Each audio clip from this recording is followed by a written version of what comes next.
Hola, yo soy Horacio Pérez y esto es Investigando la Investigación, un podcast donde investigamos cómo investigan los investigadores, tanto en la academia, industria, independientes.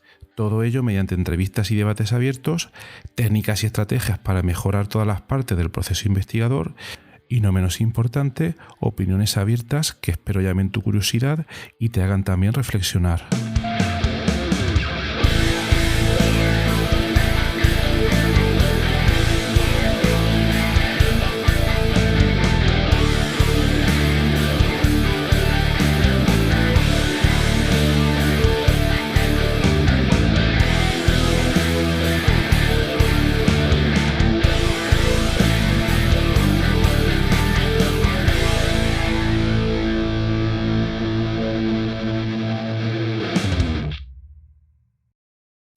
Hola, hoy es 9 de mayo de 2022.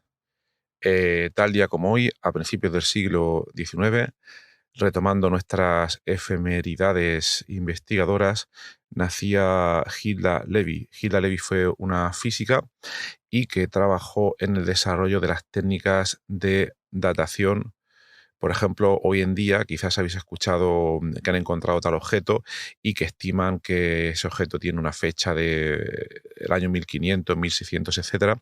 Pues no me voy a meter hoy en los detalles, pero el desarrollo de esas técnicas fue posible gracias a estas técnicas de datación que participó en gran parte esta investigadora. Muy bien, pues eso es con la efeméride de hoy.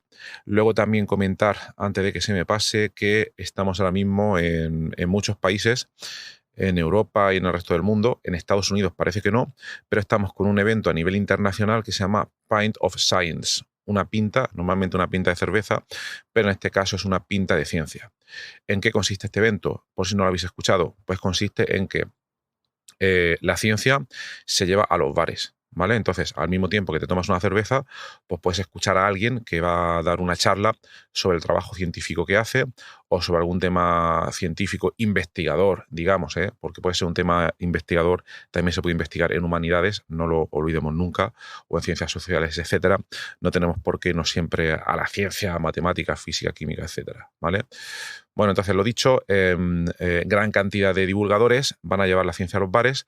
Entonces, si ponéis en Twitter Pint of Science 2022 y ponéis vuestra ciudad, Málaga, Madrid, lo que sea, pues si la gente lo está haciendo ahí, pues veréis el programa y creo que son 3 días, hoy, mañana y pasado. Para los que estéis en Murcia, también lo vamos a tener aquí y entonces, bueno, a mí me ha tocado con gusto dar una charla, será mañana martes, creo que es a las 7, en el bar El Sur, que está por el centro de Murcia. Si os interesa, el título de la charla es algo así como que ¿se pueden descubrir fármacos sin pisar el laboratorio? Bueno, pues ahí será la charla. Si os apetece tomar una cerveza, os pasáis y hablamos, ¿vale? Bueno, pues entonces, el episodio de hoy. Hoy es un episodio de preguntas y respuestas que enviáis esas preguntas, pues los oyentes del programa, ¿vale? Cualquier pregunta que tengáis la podéis enviar en la nota del programa, siempre está la información sobre cómo contactarme, pues ahí tenéis la información y cualquier cosa pues me decís y yo intentaré responderlo, ¿vale? Bueno, pues primera pregunta de Juanjo desde Salamanca. Nos comenta: he escuchado el episodio 137 donde entrevistas a Diego Villavicencio. Me ha parecido una revista muy interesante y yo ahora mismo estoy pensando también en iniciarme en este mundo del podcasting. Todavía no he empezado nada, pero solo quería preguntarte 2 cosas. Primero, ¿cómo consigues los entrevistados? Y segunda cosa, ¿cómo planteas la estructura de las entrevistas? Si tienes una lista exacta de lo que vas a preguntar o ver cómo lo haces. Muchas gracias. Bueno, pues es fácil. Sobre cómo consigo los entrevistados, pues hay, digamos, 2 maneras, ¿no? Una de ellas es de manera espontánea, o bien yo inicio la conversación con ellos en algún momento y de esa conversación surge de, oye, ¿por qué no te vienes al podcast y te entrevisto porque quizás le pueda interesar a la audiencia? ¿Vale? Entonces, esa suele ser una manera un poco espontáneas, ¿vale? Yo tengo en mente que hay ciertas entrevistas que me gustaría realizar y si surge en la conversación, pues lo comento. También comentar una cosa, que no me resulta fácil hacer estas entrevistas, no por mí, sino por los entrevistados o entrevistadas, porque la hora típica que les suelo proponer para las entrevistas es 22 horas 30, hora de Murcia, es decir, por la noche, y no todo el mundo puede, claro. Yo durante el día no puedo hacer entrevistas, ya tengo mi trabajo en la UCAM como investigador, y esas entrevistas pues las hago pues a esa hora, y en casos muy excepcionales, en la versión en inglés del podcast, si tengo que entrevistar a alguien que está, por ejemplo, en California con un desfase horario de 9 horas, o en la India, como me pasó recientemente en el podcast en inglés, entonces lo que hago es, he probado alguna vez a las 6 de la mañana, ¿vale? Es una hora también un poco compleja, pero bueno, lo que quiero decir, tengo esas 2 horas. Entonces, dicho esto, ¿cómo consigo las entrevistas? Bien, cuando a mí me interesa un tema determinado, por ejemplo, hace un año me interesó el tema de investigación en torno a los NFTs, todo este tema relacionado con blockchain. Entonces es ultra fácil. Es simplemente veo quién está investigando sobre un tema determinado, si me interesa hacer un episodio sobre ese tema, y básicamente contacto a esa persona y le digo, oye, mira, soy Horacio Pérez, tengo un podcast sobre investigación, etcétera. Aquí tienes un enlace para ver los episodios que publico. ¿Te interesaría, si tienes tiempo, una entrevista en el podcast, etcétera? Y es así de simple, no, no tiene más ingeniería la cosa. Y aquí pues pasa de todo. O la gente no tiene tiempo, o no le interesa, o sí que le interesa y no tiene tiempo, o en última instancia sí que le interesa y sí que puede encontrar tiempo, ¿vale? Entonces, cuando esto se produce, yo se lo agradezco muchísimo. Y luego, además, en cuanto al tema de la pregunta de la estructura, pues normalmente no me gusta enviar una lista exacta, como si fuera un examen de las preguntas, por 2 razones. Primero, porque luego se nota cierto aire de artificialidad en la entrevista y no me gusta para nada. Solo lo he hecho una vez y porque me lo pidió el entrevistado, que quería saber la lista exacta de preguntas, pero normalmente lo que suelo hacer es decir, mira, me interesaría hablar de estos temas, 3, 4, 5 temas, le envío la lista al entrevistado o entrevistada, a ver qué le parece, y si está de acuerdo, pues hablamos de esos temas. Y no hay un orden exacto para tratar esas preguntas. Entonces, normalmente, la única pauta que sigo es que empezamos presentando al entrevistado o entrevistada, eso sí, y luego, conforme se desarrolla el flujo de la conversación, pues ya vamos tirando en una dirección u otra, teniendo en cuenta o no esos puntos que se han planteado inicialmente, y obviamente, y aquí está lo interesante, pueden surgir nuevos temas durante la conversación. O sea, en otras palabras, es una especie de improvisación un poco planeada en torno a aquí 3 o 4 ideas que queremos plantear, pero no nos cerramos ahí exclusivamente. Entonces, muy importante que haya un poco de improvisación, ¿vale? Entonces, esa sería la idea o la manera en que yo lo planteo. Muy bien, siguiente pregunta. María de Barcelona pregunta, en el episodio reciente donde explicas estas jornadas sobre investigación y difusión y divulgación de la investigación, etcétera, y el podcasting, la pregunta que tengo es, ¿se puede hablar sobre cualquier tema científico o de investigación, o va a estar restringido a temas de bioinformática como algunas veces tratáis en el podcast? Gracias.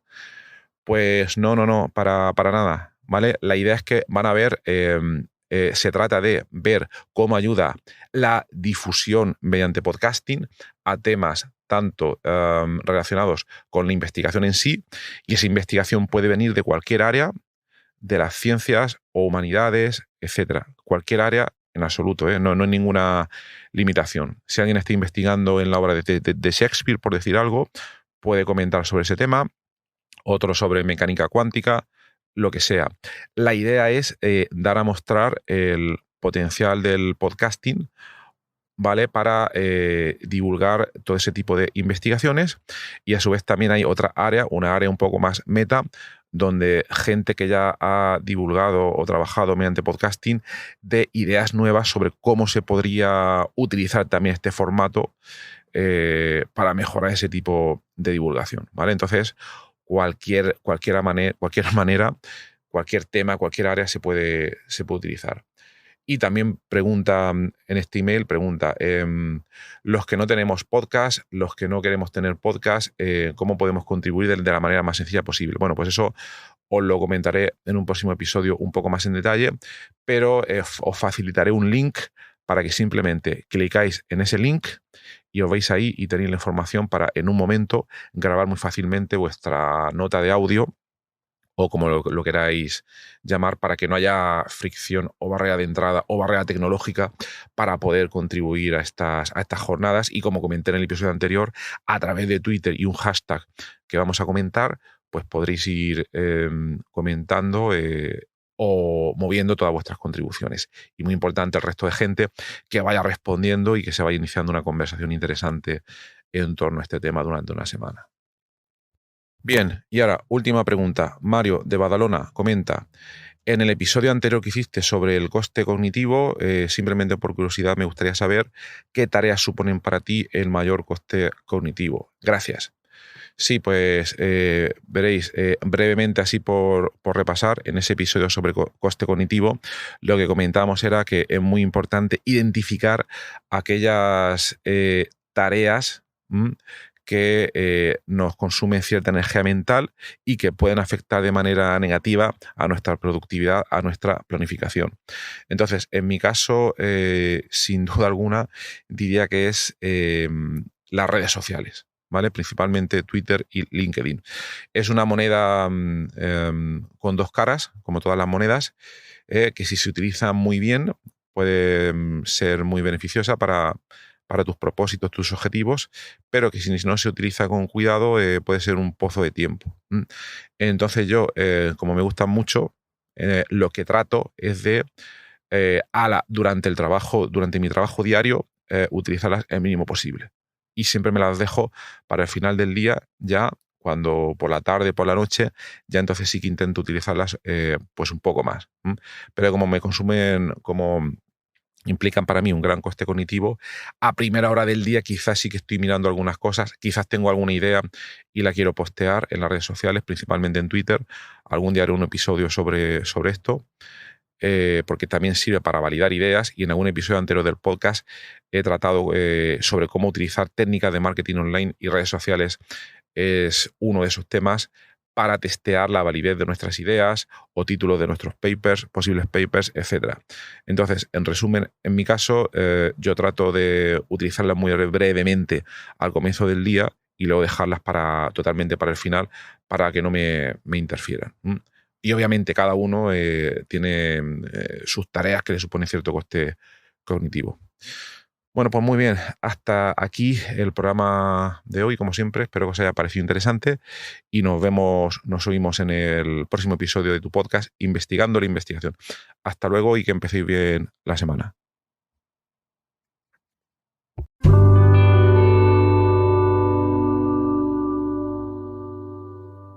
Muchísimas gracias por haber escuchado hoy este episodio del podcast Investigando la Investigación, y también, sobre todo, gracias por haber llegado hasta aquí, porque esto es ya el final del episodio del podcast. Si ya conoces el podcast y me conoces a mí, pues esta parte ya te la puedes saltar. Pero si acabas de llegar al podcast y quieres saber un poco más sobre él, te recomiendo que te quedes solo un momento. En primer lugar, te voy a comentar quién soy y a qué me dedico. Mi nombre es Horacio Emilio Pérez Sánchez, a veces lo abrevio como Horacio Pérez, y soy de formación químico computacional. Actualmente estoy contratado en la Universidad Católica de Murcia, UCAM, donde me dedico a tareas de investigación. Soy actualmente el investigador principal del grupo de investigación en bioinformática estructural y computación de altas prestaciones, donde nos dedicamos a desarrollar métodos avanzados de descubrimiento de fármacos, a implementarlos en supercomputadores debido a la gran cantidad de cálculos que estos tienen que realizar, y además proporcionamos acceso a dichos métodos a través de servidores web o a través de otro tipo de herramientas bioinformáticas. Al mismo tiempo, aplicamos dichos métodos a problemas relevantes dentro del descubrimiento de nuevos fármacos, y los compuestos que descubrimos los patentamos y los licenciamos a diversas empresas. También soy docente en diversos grados en la UCAM, como puede ser el grado en farmacia, el grado en ingeniería informática y el grado en medicina. También trabajo por cuenta propia como autónomo, y ahí tengo 3 líneas principales de actuación. Una de ellas consiste en la asistencia o mentoría en temas de investigación académica e industrial, donde te ayudo a responder a las siguientes preguntas. 1. ¿Cómo conseguir que tus artículos científicos sean aceptados en revistas de alto impacto? 2. ¿Cómo conseguir que tus proyectos de investigación obtengan financiación en convocatorias competitivas nacionales e internacionales? 3. ¿Cómo gestionar eficientemente tus proyectos de investigación actuales para conseguir los objetivos propuestos? Y 4. ¿Cómo incrementar tu productividad como investigador y disminuir tu estrés? También ofrezco servicios de asistencia en bioinformática estructural respondiendo a las siguientes preguntas. 1. ¿Cómo descubrir compuestos bioactivos en diversos contextos, tanto farmacológicos, nutracéuticos o agrícolas, etc.? 2. ¿Cómo proponer y validar modelos moleculares para sistemas biológicos? 3. ¿Cómo acelerar drásticamente la ejecución de cálculos complejos y costosos? Y 4. ¿Cómo permitir que usuarios con conocimientos informáticos mínimos puedan acceder y sacar rendimiento fácilmente a herramientas científicas complejas? Y por último, también me dedico al desarrollo de diversas herramientas de software para temas de productividad, los cuales iré informando durante los diversos episodios de este podcast. En cuanto al podcast, como podéis hacer quizás una idea si habéis llegado hasta aquí y habéis escuchado alguno de los episodios, mi intención e interés es divulgar la investigación que se hace en muy diferentes contextos, tanto a nivel académico como a nivel industrial, porque el tema de divulgación académica e industrial pienso que no se le da la suficiente importancia, y también el trabajo que realizan investigadores autónomos y diversos colectivos. Además, doy especial hincapié en el tema de la bioinformática estructural a la hora de divulgar también la investigación que realizamos en nuestro grupo. Por otra parte, también tratamos temas de productividad y todo tipo de herramientas que nos puedan ayudar a mejorar todos los procesos necesarios para poder realizar una investigación en condiciones y con un rendimiento adecuado. Si escucháis el primer episodio del podcast, que es en realidad el tráiler, ahí tenéis algunos detalles más, pero bueno, esa sería la idea principal. Por último, también quisiera mencionar que tenemos una comunidad de Discord organizada en torno al podcast. En la mayoría de las notas del programa, de los episodios, tienen los detalles para acceder a esta comunidad. Y es muy interesante porque ahora mismo tenemos unos 100 y pico de usuarios, de oyentes, que se conectan a la comunidad de Discord, y de ahí surgen diferentes conversaciones. Y, por ejemplo, algunos episodios, como digo de memoria, el de ciencia de datos, el de la investigación en ciencia de datos, es uno de los que surgió ahí, pero también ha servido para que oyentes hayan realizado dentro de esta comunidad de Discord nuevos contactos a la hora de exponer intereses similares en temas tanto de investigación como de productividad y de diversos países de habla hispana. También me gustaría decirte que si te ha gustado el podcast, te agradecería muchísimo si lo pudieras sugerir a amigos, contactos que pienses les pueda llegar a interesar, o compartir a través de múltiples plataformas, ya sean las redes sociales, mensajería, WhatsApp, Telegram, Discord, etcétera, emails o cualquier otro medio. Asimismo, también ayuda mucho si en las diferentes plataformas donde se puede escuchar el podcast, como Spotify, Apple Podcasts, iVoox, etcétera, nos puede dar ahí 4 estrellas, 5 estrellas, etcétera, lo que tú veas necesario. Pues todo esto al final ayuda a que el podcast llegue a más gente. Y por último, si quieres ayudar a esta idea, si quieres ayudar al podcast económicamente, te agradecería que te suscribieras a la versión premium del podcast. Tienes los detalles en los enlaces de las notas del programa, o puedes ir directamente a Anchor FM/Horacio-PS y ahí tienes todos los detalles. Y bueno, aquí se termina esta outro del podcast, un poco larga, pero me parecía necesaria para todos aquellos que lleguéis por primera vez. Y nada, de verdad, muchísimas gracias por escucharme y espero que os interesen los temas y que todo este contenido pueda ser beneficioso para todos los que lo escucháis. Muchas gracias y hasta otro episodio.